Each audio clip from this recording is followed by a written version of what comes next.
नमस्कार दोस्तों, एक बार मैं फिर से स्वागत करता हूं आप सभी लोगों का आपका अपने YouTube चैनल गुरुवर जी के में। जी हाँ दोस्तों, तो एक बार मैं फिर से हाजिर हूं आप लोगों के लिए लेकर एक नई वैकेंसी की जानकारी जो कि NTPC की तरफ से निकाला गया है। जी हाँ दोस्तों, यह मुख्य रूप से ऐसे अभ्यर्थियों के लिए फॉर्म निकाला गया है जिन्होंने अपना बैचलर्स किया है इंजीनियरिंग में विभिन्न सब्जेक्ट से। जी हाँ दोस्तों, जैसा कि आप लोग जानते हैं कि NTPC जो कि नेशनल थर्मल पावर कॉरपोरेशन है, भारत का एक महारत्न कंपनी है, काफ़ी जानी मानी कंपनी ये है। तो इसी में इन्होंने इंजीनियरिंग एग्जीक्यूटिव ट्रेनी के लिए फॉर्म निकाला है और विभिन्न जैसा कि आप देख रहे हैं विभिन्न ट्रेड से यानी कि विभिन्न सब्जेक्ट से इन्होंने इसके फॉर्म को निकाला है। तो आज हम इसके बारे में जानेंगे कि कौन कौन इसके फॉर्म को भर सकता है, योग्यता क्या होनी चाहिए, एज कितनी होनी चाहिए, यह तमाम जानकारी हम आपको इस वीडियो के माध्यम से देने वाले हैं। तो चलिए आइए प्रारंभ करते हैं। सबसे पहले हम बात करते हैं कि यह फॉर्म कब से कब तक भरा जाएगा। तो ये जो ऑनलाइन फॉर्म है वो आप लोगों का 28 अक्टूबर 2022 से लेकर 11 नवंबर 2022 तक इसके फॉर्म को आप भर सकते हैं। जी हाँ दोस्तों, यानी कि 28 अक्टूबर से लेकर 11 नवंबर तक आप इसके फॉर्म को भर सकते हैं। और इसका जो लास्ट डेट होगा यही कट ऑफ डेट होगा, यानी कि आपके जो उम्र सीमा मांगी जाएगी या फिर आपका जो एजुकेशन क्वालिफिकेशन मांगा जाएगा वह सब कुछ आपका इस तारीख तक यानी कि 11/11/2022 तक कंप्लीट हो जाना चाहिए। इसके बाद आपका नहीं होना चाहिए। वहीं यदि हम एप्लीकेशन फ़ीस की बात करें तो इसमें देखिए जनरल OBC और EWS कैंडिडेट्स जो मेल कैंडिडेट्स हैं उन्हें 300 रुपये अदा करना पड़ेगा। और वहीं मैं बात करूं SC ST या फिर PWD यानी कि जो दिव्यांगजन है या फिर महिला कैंडिडेट कोई भी हो, किसी भी वर्ग से हो, तो उन्हें किसी प्रकार की फ़ीस देने की आवश्यकता नहीं है। यदि मैं टोटल वैकेंसी की बात करूं, कुल मिलाकर अलग अलग विभागों की जो वैकेंसी निकली है अलग अलग सब्जेक्ट्स के हिसाब से, तो टोटल 864 पद इसमें निकाले गए हैं और उसे भी अलग अलग भागों में बांटा गया है विषय के हिसाब से। इसमें देखिए इलेक्ट्रिकल की बात करें तो इसमें टोटल 280 पद आए हुए हैं, जिसमें अनरिजर्व्ड के लिए 172, EWS के लिए 19, OBC के लिए 36, SC के लिए 35 और ST के लिए 18 पद निकाले गए हैं। वहीं यदि मैं बात करूं मैकेनिकल की, तो मैकेनिकल के लिए इसमें देखिए टोटल 360 पद निकाले गए हैं, जिसमें अनरिजर्व्ड के लिए 205, EWS के लिए 21, OBC के लिए 51, SC के लिए 59 और ST के लिए 24 पद निकाले गए हैं।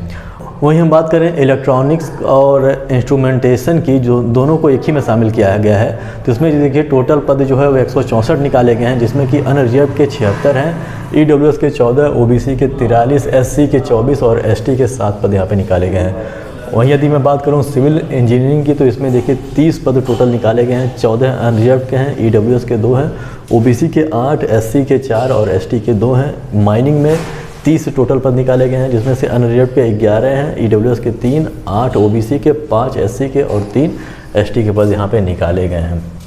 अब यदि हम एजुकेशन क्वालिफिकेशन की बात करें कि इसमें क्या क्या चाहिए, तो इसमें देखिए 2 महत्वपूर्ण चीज़ें आपके पास होनी चाहिए। सबसे पहले तो आप लोग बैचलर डिग्री आपके पास हो, यानी कि आपने BE या फिर BTech किया हुआ हो रिलेटेड सब्जेक्ट्स में, जो उसमें जिसमें ये पोस्ट निकला है उससे संबंधित।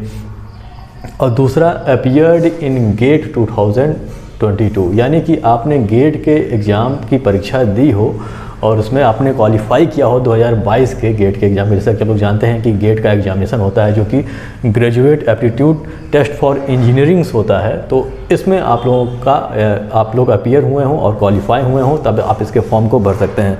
दूसरी शर्त ये है कि इसमें जो बैचलर डिग्री के आपका जो सब्जेक्ट्स मांग रहा है, इसमें यदि मैं बात करूं तो इसमें मुख्य रूप से जो जनरल कैंडिडेट्स हैं, जनरल हैं, OBC हैं और EWS कैंडिडेट्स हैं, उन्हें 65% अंक हासिल होना चाहिए इस बैचलर डिग्री में।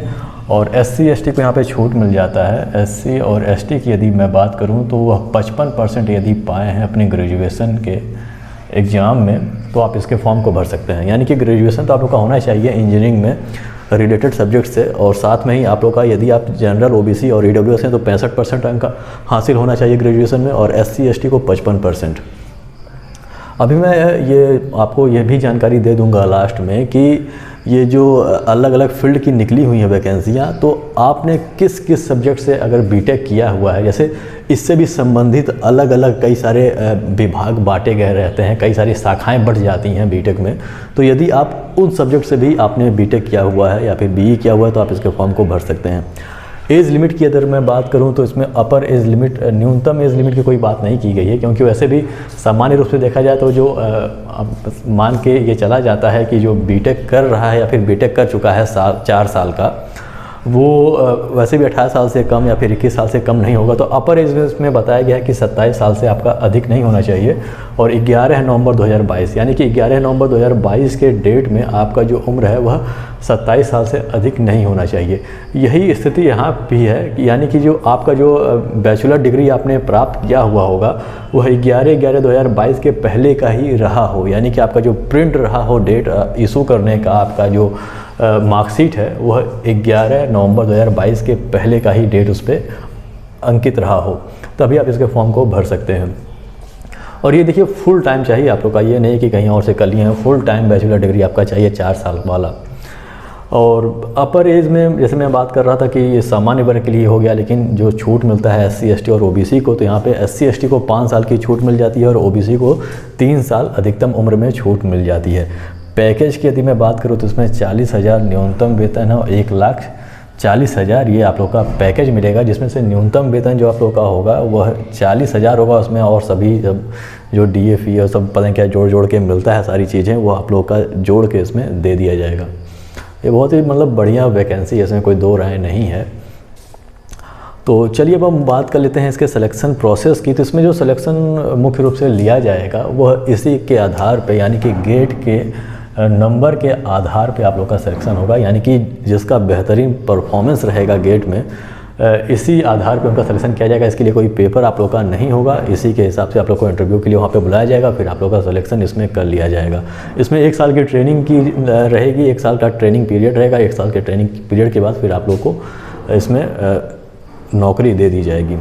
चलिए अब हम बात कर लेते हैं कि किस किस सब्जेक्ट से यदि आपने बैचलर डिग्री आपने हासिल किया है तो आप इसके फॉर्म को भर सकते हैं।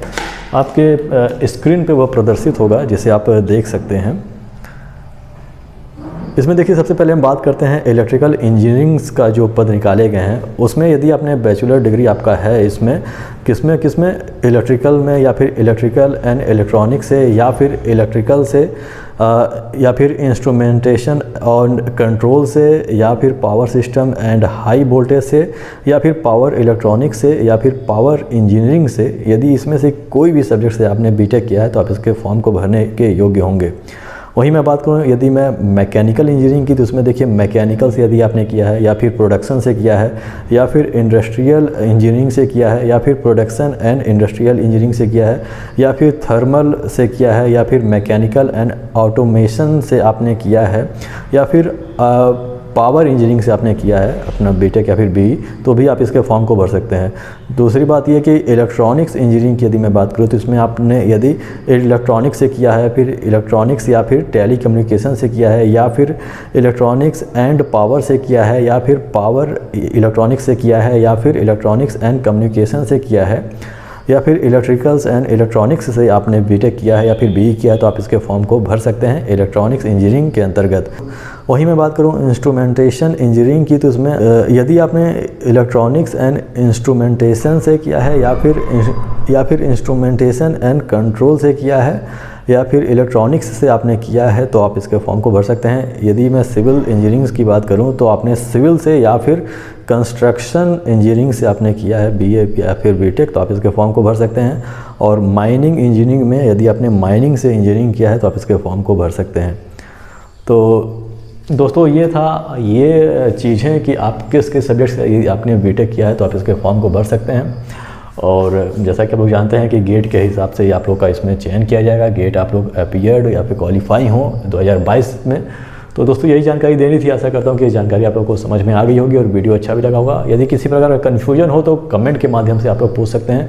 आशा करता हूँ कि वीडियो आप लोग को अच्छा लगा होगा। यदि अच्छा लगा तो इसे लाइक कर दीजिएगा, हमारे चैनल को सब्सक्राइब कर दीजिएगा और बेल आइकन भी प्रेस कर दीजिएगा ताकि जब हम नए वीडियो लेकर आएँ तो उसकी जानकारी आपको हो सके।